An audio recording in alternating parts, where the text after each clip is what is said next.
Hello and welcome. My name is Vineet Malhotra and you're watching NewsX World. Let's take a look at some of the top stories.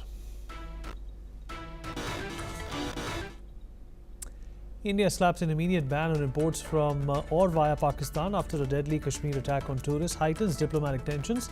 In a show of force, Pakistan responds with a missile launch, test firing the 450-kilometer range Abdali weapon system.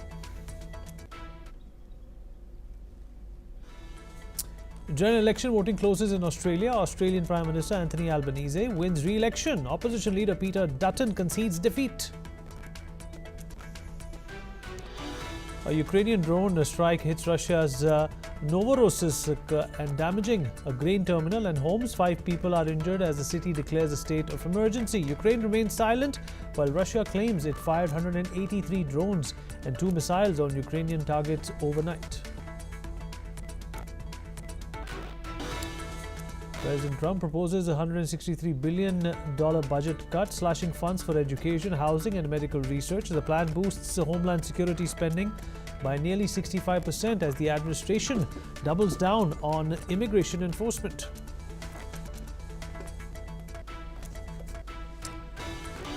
Israel bombs a site near Damascus, sending a clear message to Syria's new Islamist-led government about protecting the Druze minority. Syria condemns the bombing as a dangerous escalation as Israel increases military action.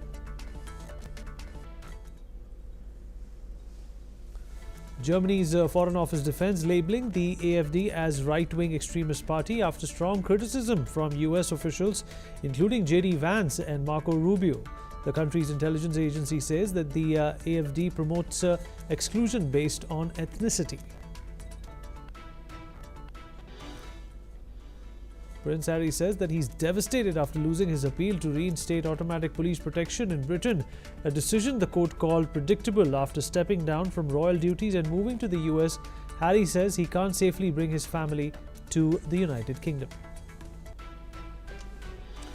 At least 6 people are killed and dozens have been injured in a horrific stampede at a temple in Goa where hundreds had gathered for a sacred Hindu festival. The tragedy unfolds during the Sri Larai Zatra in Shirgaon as panic erupts amid firewalking rituals and overcrowding under the night sky.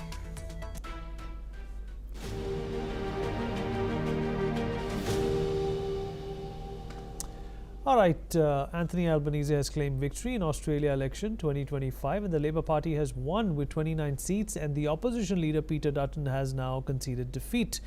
Anthony Albanese, in fact, addressing party headquarters. Let's cut across. Opportunity for our nation. We have everything we need to seize this moment and make it our own. And we must do it together, all of us, because for Australia to realise our full potential, for our nation to be its very best, every Australian must have the opportunity to be their best. To serve our Australian values, we must value every Australian, and Labor will govern for every Australian.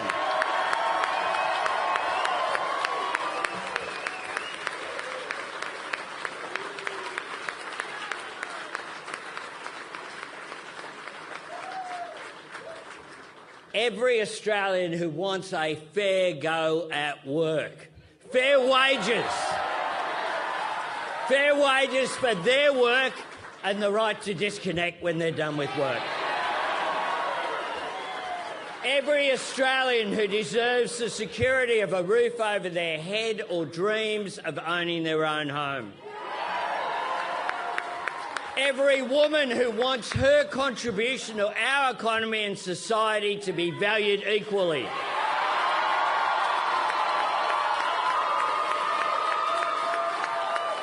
Every parent who wants their child to get the best start in life with cheaper childcare and with fair funding for every student in every school.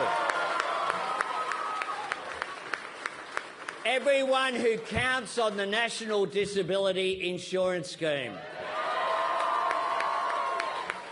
We will be a government for every Australian who wants to train or retrain for new skills and a good job at public TAFE.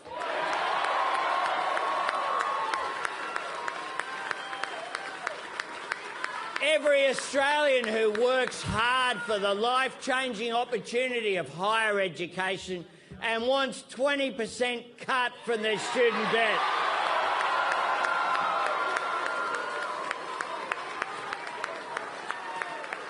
Every Australian who knows that climate change is a challenge we must act together to meet for the future of our environment.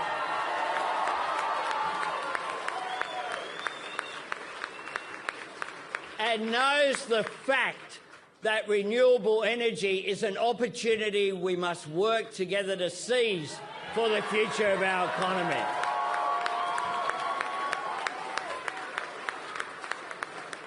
We will be a government that supports reconciliation with First Nations people because we will be a stronger nation when we close the gap between Indigenous and non-Indigenous Australians.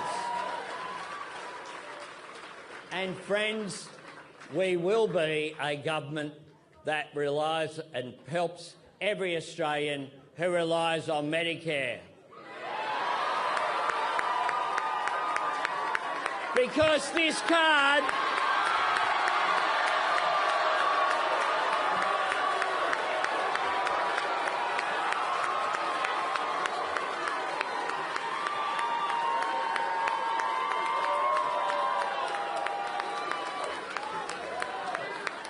This card is not Labor red or Liberal blue, it is green and gold.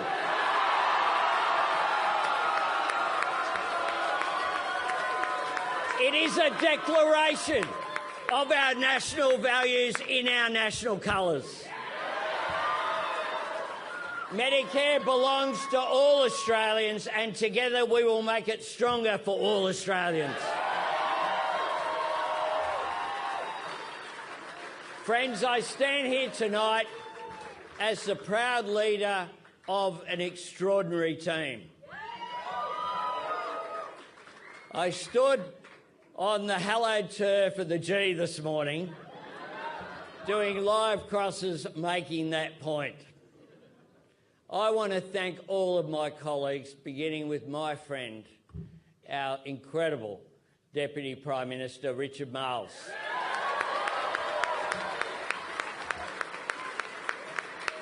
No one could hope for a better deputy, and I thank him so much.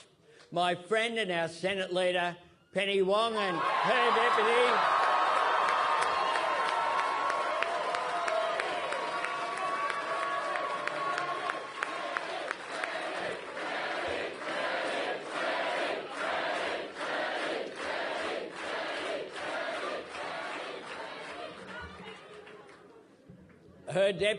Don Farrell,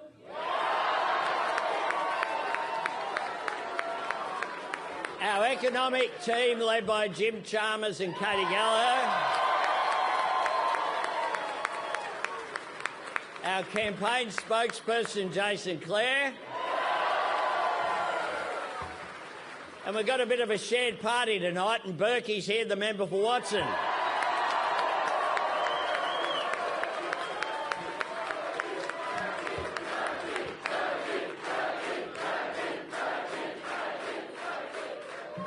My amazing Labor caucus, which when you look at it across the benches, it's representative of the Australian people. I acknowledge all of our fantastic Labor candidates in every seat who put up their hand, gave up their time for our cause and their community. If you excuse me for singling out one of them who ran for a third time in Dixon, Ailey Frantz.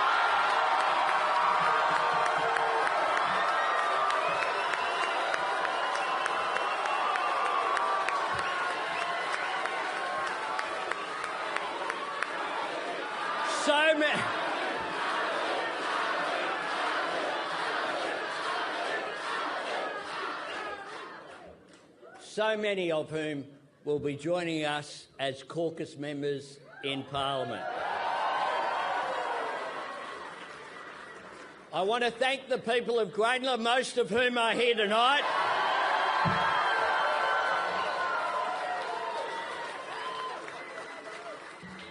I've got to say something. It was very special on the way here. There was obviously, I don't know whether there was a drone above us or what have you. My security team said, you know, maybe they're just out on the street. People don't just hang out on New Canterbury Road. And from Lilyfield, Leichhardt, all the way here,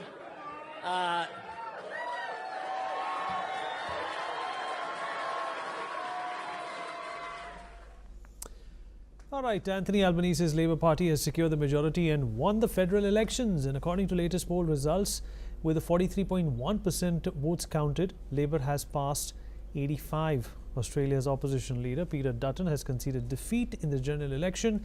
In a speech to supporters, the opposition leader said he has called Anthony Albanese to congratulate him for Labour's election victory. He also acknowledged that the Liberal Party did not do well in the election campaign and did not have the night it wanted. Dutton also lost his parliamentary seat to Ali France, a challenger from the centre-left Labour Party. In this election cycle, rising living costs and a nationwide housing crisis were weighing heavily on voters' minds. Sydney remains one of the world's most unaffordable housing markets, and both Labour and the Conservative coalition rolled out promises to ease the pressure. Adding to the complexity, geopolitical uncertainty, fueled in part by US President Donald Trump, has crept into the campaign conversation. More than 8.5 million Australians have already cast early or postal votes, a major jump compared to the last election. As the final ballots are cast, the outcome could shape Australia's direction on housing, foreign policy and economic recovery. Dr. Erin Watson, CEO, Waker and York is joining us on the program. She's joining us from Melbourne, is what I'm being told. Dr. Erin Watson, appreciate you being here. Good to have you. This is Vineet. Well, what does this victory mean for Mr. Anthony Albanese? In fact, this is a historic one, isn't it, for him? Nobody has come back, with two subsequent terms in Australia since 2004. This is a great deal. Yeah, it's a big deal. We've had very tumultuous few decades in Australian politics where the leadership, we have a Westminster system, so the leadership is decided by the party, and we haven't seen one prime minister come back and win another election in a couple of decades, and that's really exciting. Having said that, this is a little bit more of the same. We also haven't seen a one-term government for 90 years, since the 1930s. So this idea that this was anything unusual is not actually the case. In fact, it's quite the opposite, where if you look at it historically, the idea of a one-term government is not something we've seen in Australia in a very long time. Right. What do you think, Erin, actually happened with the opposition in this case? There were a lot of telltale signs that, they were making overtures that threatened Medicare in Australia. They were talking about, actually conceding to some of the demands of Donald Trump. Nuclear reactor plants were also being discussed, which to a lot of voters seemed, un-Australian, for the lack of a better word. Yeah, look, that's a really good point, like around things that are un-Australian. And the first thing I would say there is actually about Medicare. So Medicare, no matter if you're on the left or the right, is seen as a fundamental piece of Australia's architecture. Like, you cannot run a campaign in this country that is anti-Medicare. This idea, Labor typically does this. They say, the coalition and the Liberals are going to dismantle Medicare. It's fundamentally wrong. The Liberals actually came out and made the same commitment on Medicare. I'm married to a doctor. I hear about this all of the time. I think that this happens frequently in Australian elections, where Labor come out and attack Medicare. I think what's more important is around energy policy and these differences that you will see in something like energy policy, so whether you've nuclear or renewables and so on. But when it comes down to it, if you look at what's happened, For the first time in Australian history, an opposition leader has lost their seat, which is what we saw in Canada just recently as well. The opposition leader has lost their seat in Parliament. And it says a lot, one, about the individual. It says a lot about the broader policy environment. It says a lot about the campaign. And I think that the campaign, I said this earlier on NewsX World today, at the end of the day, when it comes down to it, it was a poorly executed campaign. 3 or 4 weeks ago, I actually said you could see a Peter Dutton Prime Minister, you could see a Peter Dutton government.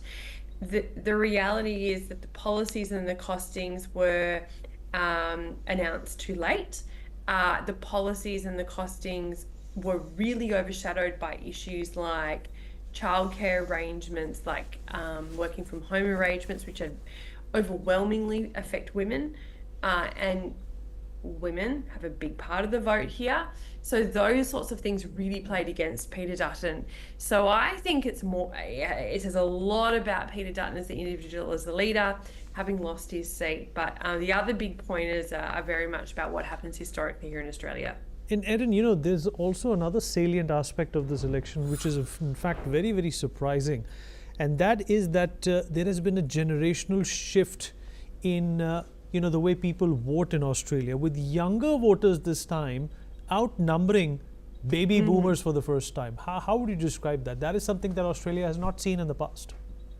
Yeah, I mean, you would historically see that the issues that won elections were the sort of issues that impacted what we call the baby boomers here. So I was in Western Australia a couple of weeks ago, and the thing that a lot of people were talking about in the regional areas where there are large older populations, they're concerned about the fact that Anthony Albanese wants to bring in unrealised capital gains tax. So you have to pay tax on capital gains that you haven't actually seen. And they're really interested in that because they have invested in their superannuation or their pension funds based on a certain regulatory environment, and then all of these years later that's come under attack. So I really understand that from that perspective. But now we see this shift where demographically we have a lot more younger voters. Now it's all well and good to say that young people might vote more progressively or whatever, but I think that's a little bit too simplistic because we don't actually know. I don't know, or maybe we need to be able to disaggregate these data to look at how different age groups actually do vote, and then I'm really interested in the age data. Making assumptions about how young people vote without that is, I think it's unhelpful. So we do need to look at that, right? I think that's a really interesting piece. And the problem then, adding on to that, is that idea that the Liberal Party or the coalition, which is both the Liberal Party and the Nationals in Australia, the way that they work together, is that they are inherently older, more conservative, whereas when you look at the unique phenomenon about Australia is actually around the teals and independents. Like if you speak to anyone around the world, that's what's interesting. We have this big increase in independents, and those independents are backed by certain people and whatever. My view is that a lot of those independents should have been Liberals, and it's the Liberals who alienated these types of voters. And what are those voters? I would say middle, upper class women, upper class women who are professionals. They also have families. They also care about socially progressive issues, and that became your teals and your independents. So the teals are a particular group of independents backed by Climate 200. So when you alienate that group of people and they've gone off on their own, it kind of splits, right? And you can actually see in, say, for example, Kooyong, which is a seat in the inner eastern suburbs of Melbourne, which Josh Frydenberg, former deputy leader of the party, former treasurer, former future prime minister, he lost that seat. He should never have lost that seat. Instead, an independent teal former surgeon won that seat. She should have been a Liberal. But Right. The party alienated that group of women. This is where we're at. And All now right. it's fragmented. That's what's unique about Australia right now. Valid points, Erin. In fact, Jitarth Bhardwaj, founder and managing editor of the Australia Today magazine, is also with us on the show. Jitarth, appreciate you being here. Well, another achievement that the Albanese government credits itself with is the fact that they have been able to improve relationship with China. In fact, when COVID-19 pandemic was on, there was a lot of hostility between these two countries, and Mr. Anthony Albanese is of the opinion he's been able to turn that around, which has helped the export ecosystem of Australia.